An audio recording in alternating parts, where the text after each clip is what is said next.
Hello लोगोफोर आंनि अफ्रि दैमारि चेनेलाव नोंथांमोनखौ आरो फिन खनसे बरायनानै लानाय जाबाय। तो दिनैहाय बायदि बायदि खोथाल' सावरायलायगोन। बेफोरबायदि सोरबाया जुदि नायनो गोसोब्ला नायनो हागोन आरो सोरबा नायनो गोसो गैयाबा नोंथांमोना स्किप खालामनानै खनसेयावनो ओंखारनोबो हागोन आरोखि। खोथाया एफाराब इम्पर्टेन्ट नङा, इम्पर्टेन्ट नङाब्लाबो माबा नङाब्लाबो थेवबो एसे सावरायनो बा कयेकटा खोथा बुंनो सानदों आरोखि आं। खोथायानो जाहैबाय जोंनावहाय बर'फोरनि गेजेराव मोजां कन्ट्रेक्टर गैमारला नामा? आंना खोथाया बे। आरो खामानि मावग्रा मोजां खामानि मावग्रा मानसि गैमारला नामा? मानो होननानै बुङोब्ला बे खोथाखौ सोंनाया नोंथांमोना दङबा दङ, गैयाबा गैया कमेन्ट खालामनानै हो दे। बर'फोरनि गेजेराव कन्ट्रेक्टर मोजां गिदिर गिदिर कन्ट्रेक्टरफोर गैला नामा? तो गैलाबा गैलायानोसै, दङबा दिनै जोंनि बिटिसिनि secretary office Bodoland guest house repeat खालामफिनदों। थांनाय बारावबो साननै सानथामसोनि सिगाङाव बेनि बारै भिडिअबो लाबोदोंमोन आं, रिपेयार खालामनायनि बारै। बड'लेण्ड गेस्ट हाउस ओमफ्राय सेक्रेटारि अफिस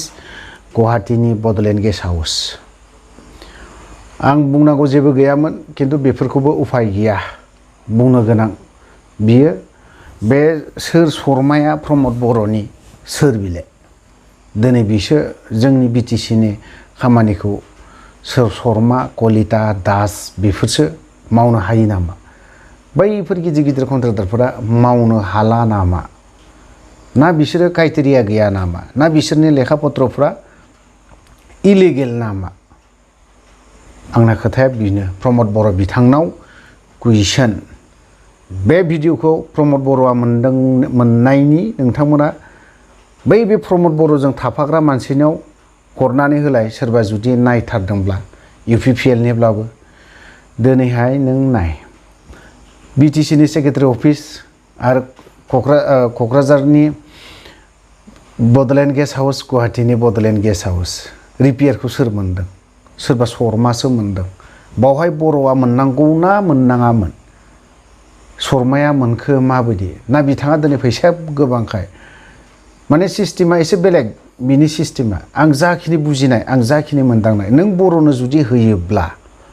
खारन बेहा पार्सेन्ट मोननाय नङा। बै हारसानिफ्राय बावहाय शेयारिं, गावहा शेयारबो थाफाबाय, ओमफ्राय पार्सेन्टआ लादों लाया बे बिनि खोथा दे। एकदम पार्सेन्ट लाखाथारा होननानै बुंदों नैबे गोदान परिबर्तन सरकारा पार्सेन्ट लाया होननानै बुंदोंमोन। ओमफ्राय बिसोरो खिन्थु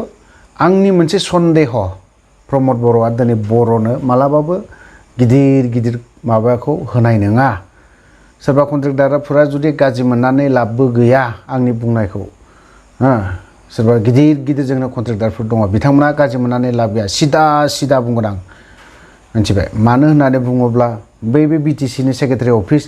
क'क्राझार डिस्ट्रिक्टनि बड'लेण्ड गेस्ट हाउस, गुवाहाटीनि गेस्ट हाउस रिपेयारखौ सोरबा शर्मासो मोनदोंलै, मिथिबाय? बिटिसिनि कन्ट्रेक्टरफोर नोंसोर मोनथिदोंना मोनथिया? नोंसोरथ' आंनिख्रुइबो रासिन मोनथिगोन, आंनिख्रुइबो बेफोरबायदियाव खामानि मावनायाव साबसिन मोनथिगोन। आंथ' जों रोङाबो मोनथियाबो, किन्तु आं बेखौ गुबुन सासे लोगोनिफ्राय एकदम एसे मोनथिदों, आइडिया मोननानै। ओमफ्राय बावहाय आंहा सन्देह जादों आरोखि। बै बर' कन्ट्रेक्टरफोरा दिनै बिसोरो पार्सेन्ट होयिखाय, पार्सेन्टआव आं बेखौ बिथांमोननि परिबर्तन सरकारा पार्सेन्ट लाया होननानै बुंदों, बेनिबो प्रुफखौ आं होगोन, मिथिबाय? प्रमद बर'आ मा खालामो खालामा बे बिनि खोथा, किन्तु आं बेफोरनि प्रुफखौ होगोन सानसे, मिथिबाय? होगोन पार्सेन्टखौ। बिथांमोननि सरकारा, परिबर्तन सरकारा खिन्थु डाइरेक्ट नङा, इनडाइरेक्ट दरजाया, आं बुंदोंना उनावहाय उनजोंबो दरजाया मोननै मोनथाम दङ बिथांनिया। बे उननि दरजाजोंसो बिथाङा बै पार्सेन्टखौ नाजावो, डाइरेक्ट दरजाजों मालाबाबो नाजावा आरो नाजावनोबो हाया। आरो नोंनि परिबर्तन सरकारल' नङा, BJPआबो होन, सोरबायाबो होन, गासैबो लाजोब। किन्तु दिनैहाय बर'फ्रा दिनै बेफोरखौ मावनो हाला नामा? हालाबा मानो थाखाय, मानो हाला? लेखाफोराथ' दिनै गासैनिबो कन्ट्रेक्टरनो कयेकजननि कन्ट्रेक्टरनि लेखाफोरखौथ' आंबो नायदों, गासैबो अके जोब, गासैबो थिगानो जोब। दिनै बेफोरबायदिया मोनाबा सोरबायदिया मोननांगौ दिनै बर'नि गेजेराव गिदिर गिदिर कन्ट्रेक्टर दङ बिसोरनोथ' दिनै बर' रायजो राजाखौ नायदों बिसोरनोथ' जों नों आं बर' गैयै सेंग्राफोरखौ बा बेखार सेंग्राफोरखौ गैयाब्लाबो सासे कन्ट्रेक्टारा 10 जन 12 जन बेफोरबायदि मानसिखौ एसेब्लाबो रेहाय होनानै दोनदों बा खामानि मोनफा मोनफा हरना दोननानै बिसोरनोथ' नायनानै दङ दिनै बिसोरबायदिनो जुदि खामानि होआबा सोरबायदिनो होबावगोन नोंनि बे शर्मा आली हुसेन बेफोरसो मावमोनजोबनांगौ नामा नोंनि बर'खौ होमबालाय प्रमद बर'आ बे हिसाबै दिनै बर्ड बिटिसिनि बर'फोरखौ मा खालामदों रावबो बर'फ्रा जाहाथे मावनो रोङा बे स्टाइल खालामजोबनानै दोनदों आरो दा मोनथों बिसोरो आं बिसोरनिफ्राय पार्सेन्टबो मोनजाया आरो आंहा बेयाव खामानियाव शेयारबो थाफानो मोना बेफोरबायदि खिन्थु नोङो डाइरेक्ट नङा दै इनडाइरेक्टलिसो खामानिया नोंनिया बेफोरखौबो आङो सानसे समाव फोरमानखौ होगोन नोंथाङा 2 बोसोर दं थांबाय नालाय आरो 3 बोसोर दंबावो बे 3 बोसोरनि गेजेराव नोंथांनो आङो कयेकटा बुस्थुखौ प्रुफखौ होगोन कि होगोन मोनथिबाय बे बुस्थुखौ होथारगोन आं होथारगोन आं नोंनो बिदि दिनै जों बर' कन्ट्रेक्टारफोरा जों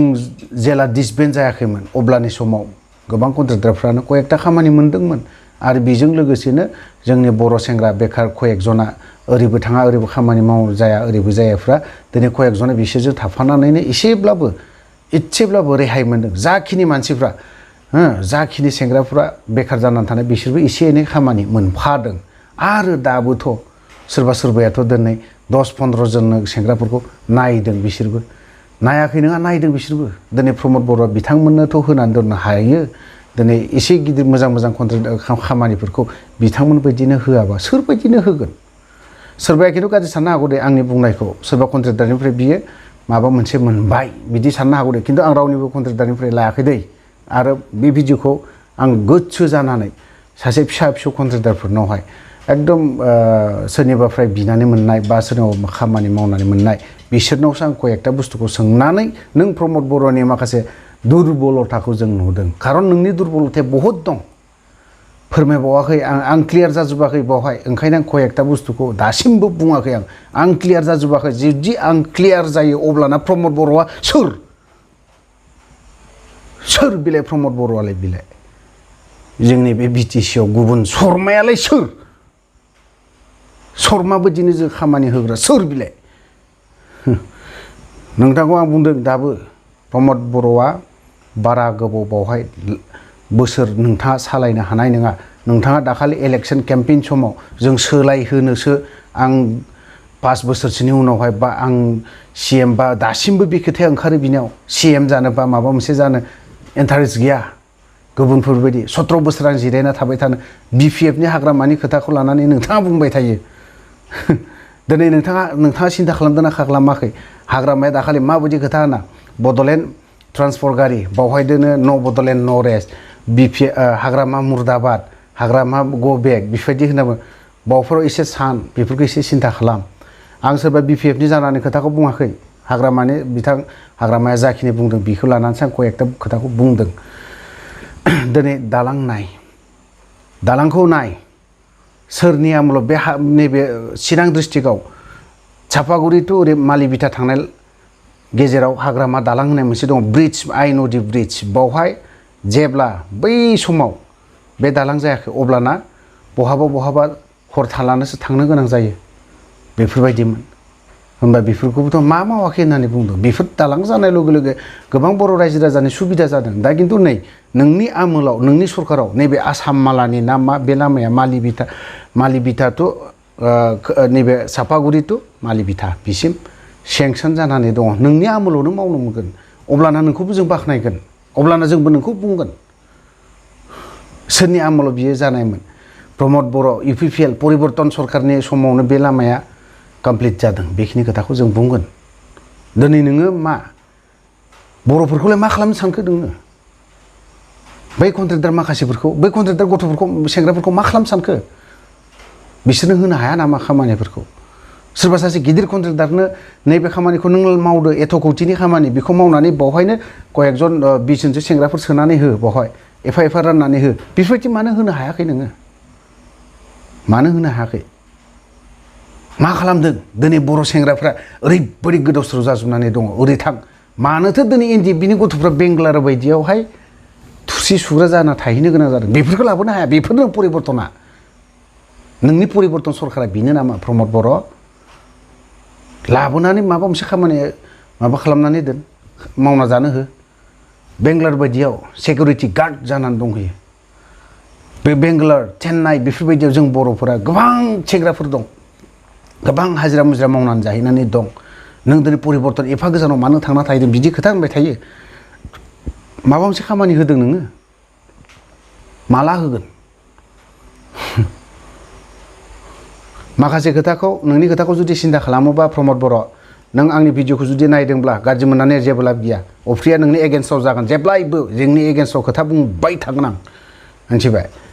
आरो नों जुदि बिपिएफआव थब्लद हाबहैयोबा आं बावहाय गैला नों जे बबे पार्टियाव दङ बे पार्टिजों आं नों जायखिजाया पार्टियावनो थां आं बे पार्टिखौ सापर्ट खालामला उल्था नों जुदि गाबोन बिपिएफआव थाङोबा आं इउपिपिएलनि मानसि जागोन आं नोंनि मेगन सिगाङाव नोंखौ बिगाब बिगाब बुंबाय थागोन आं नोंखौ आंनि सायाव माबा मोनसे राहा लामा लायोबा बे नोंनि खोथा आं बेखिनि खोथाखौ बुंखादों आरो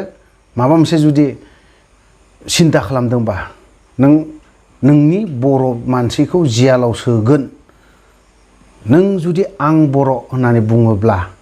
बर'नि थैया आंनावबो दङ होननानै बुङोब्ला बर' मानसिखौ नोङो मालाबाबो ओंखाय बाखाय माबाव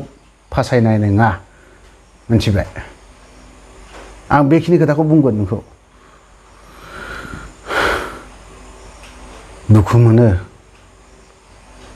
रायजो राजाजों नोंथाङा दाखालि बुंदों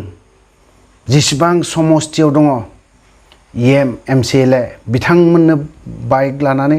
गावबागाव समस्थियाव गिदिंगोन बोरो माला गिदिंखो बेनो नोंनि परिबर्तन सरकारा हा प्रमद बर' नोंनि परिबर्तन गुस्लायनाय मानायनो बोरो बेफोरनो माला थांखो सोर इएमआ थांखो बबे समिस्थिनि इएमआ थांखो खोन्थादो थांनाय 15 थारिखआवनो बे मासनि 15 थारिखआवनो नोंथांनि सरकारा नोंथाङा डिक्लेयारबो होदोंमोन आं बेखिनिखौ 15 थारिखनि सिगांनि माबायाव हगारदों आं बोरो आजि खय थारिख जाखो बे मासा जोबनोसै ना नेक्स्ट मान्थनि 15 थारिख नेक्स्ट मान्थनि 15 थारिखखौ आं नेबावगोन नोंथांनि माबाया बबेजों गिदिंखो बेफोरबो थगायनाय गासैबो नंखाय बुंफ्लानाय गोजा आरो नोंथाङा जे सासे नोंनाव स्पेशल कन्ट्रेक्टर दङ बांगाल माबा नाम र' नायनि आं एसे नोंथांनि स्पेशल कन्ट्रेक्टर जाकिरा सोर जाकिर बायदिनो नोंथाङा बिराद गिदिर गिदिर कौटिनि खामानि होनो हायो बै जाकिर मावनो हानाय खामानिखौ नों बर' कन्ट्रेक्टरा मावनो हाया नामा नोंनि बे बर' कन्ट्रेक्टरफोरा आसि थुनानै हिसाब खालामबाबो मोननाय नङा बर'नि कन्ट्रेक्टरफोरखौ मिथिबाय दंजोबो बे जाकिरनाव जा लेखा दङ नों बर'नियावनो गिदिर गिदिर कन्ट्रेक्टर दङ बिसोरनो मानो होनो हायाखै शर्माया बिटिसिनि खामानिफोरखौ मोनजोबो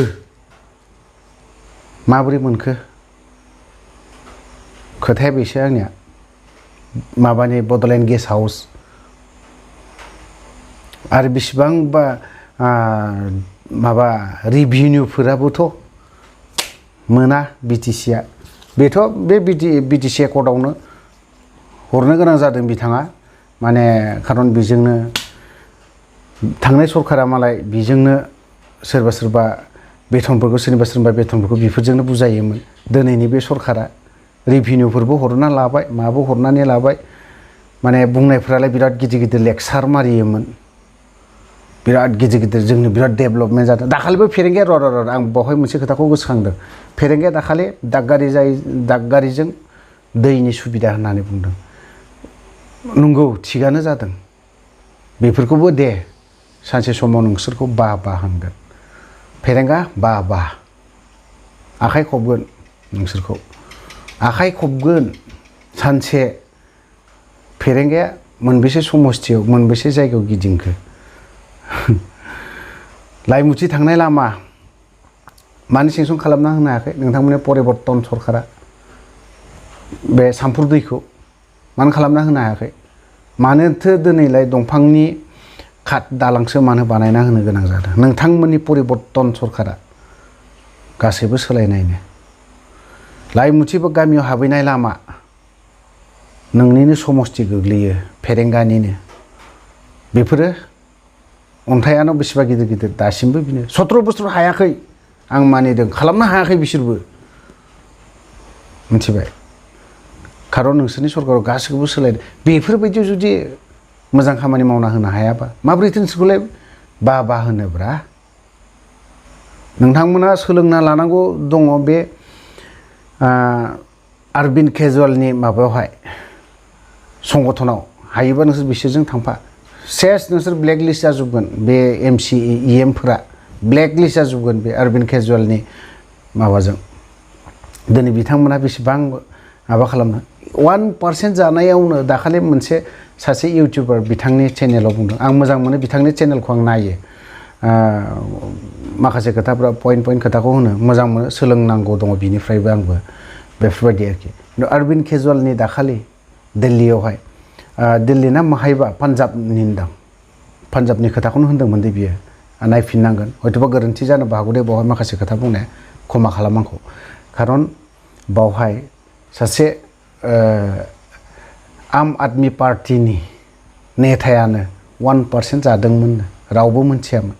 अरविंद केजरीवाला गावनो बेखौ जियालाव हरदों होननानै बुंदों बेफोरबायदि मानो जानो हायाखै प्रमद बर' एफा लेखा गोरों एफा गोरों मानसि बिथाङा बिटिसिखौबो बिदि खालामनो नाजाना नोंसोरखौ अब्लाना जों मा सापर्ट खालामा उन्दैनिफ्राय गासैबो 20 बोसोर नोंखौ सापर्ट खालामगोन मा 20 बोसोर 100 बोसोरबाबो खालामगोन मिथिबाय 2 बोसोराव नोंथांमोना मा उन्नतिनि खोथा बुंबाय थाग्रा उन्नति डेभेलपमेन्ट परिबर्तन मा बिथिङाव परिबर्तन जाखो अनलि मोनसेल' बिथिङाव परिबर्तना खम सोलायदों होननानै बुंजागोन एनडिएफबिफोरा सान्ति सुक्ति जाबाय आर्मसनि गुलि बेरनाय बहा आर्मि केम्प दङ बेखौ बोखांना लांबाय अनलि बेल' बिनि बाद बाखि जेबो गैया गोदो जेरै दाबो बिदिनो अन्तत गोदोनिख्रुइबो जेरैबायदि दङमोन गोदो जेरैबायदि दंमोन बिनिख्रुइबो आरो खमायसिनबावदोंसो नोंथांमोनखौ हिरा सरनियाबो धमकी होबावदोंलै परिबर्तन सरकार बिथांमोनखौ प्रमद बर'मोनखौ धमकी होदों नोंथांमोना दाखालि नायदोंना नायाखै इनडाइरेक्टलि नोंसोरखौ खोथा बुंदों खिन्थु मोजां धमकी होदों मोजां सिन्था खालाम हिरा सरनियाया लेखा रोङा जानो हागौ क्रिमिनेल खिन्थु बिसोरना मा शर्मानि हिमन्त बिश्व शर्मा खाथियाव थाङोब्ला बिनि जेसेबां क्रिमिनेल स्लिम जाजोबो बिसोरो गाथेजोबलायो जोंनियालाय मा जियालाव हरनायनो माबा मोनसे खालामबा नोंनि फाइल बोरला नांगौ नामा मानो मा बिलाइ बिफोरलाय दिनै नोंथांमोना एथ'राब केस होनानै दोनदों हिरा सरनियाखौलाय मा खालामनो हादों जेबो खालामनो हाया नोंसोरो बर'नि बे जिएसपि बिथांमोननि नैबे हिरा सरनियाखौ मा खालामनो हादों परिबर्तन सरकारा प्रमद बर' बिथाङा जेसेबां खामानि गोदोबो इलिगेल दंमोन निउस पेपारे माये गासैबो नांगोलानो मोनदों एखेयानो मोनदों बिनि आखायाव हमजादोंबो मानसि गावथारनायनिबो रेकर्ड दङ बिफोरनाव होनबा बिफोर दिनै माबोरैथो एमपि जाखो बिफोरलाय जोंनि रन्जन दैमारिया दासिमबो बेफोरबायदि जानांगौ जायोब्लालाय नोंनि परिबर्तन सरकारालाय जेबो खालामनो हाला नामा बेफोरखौ जेबो खालामनो हाला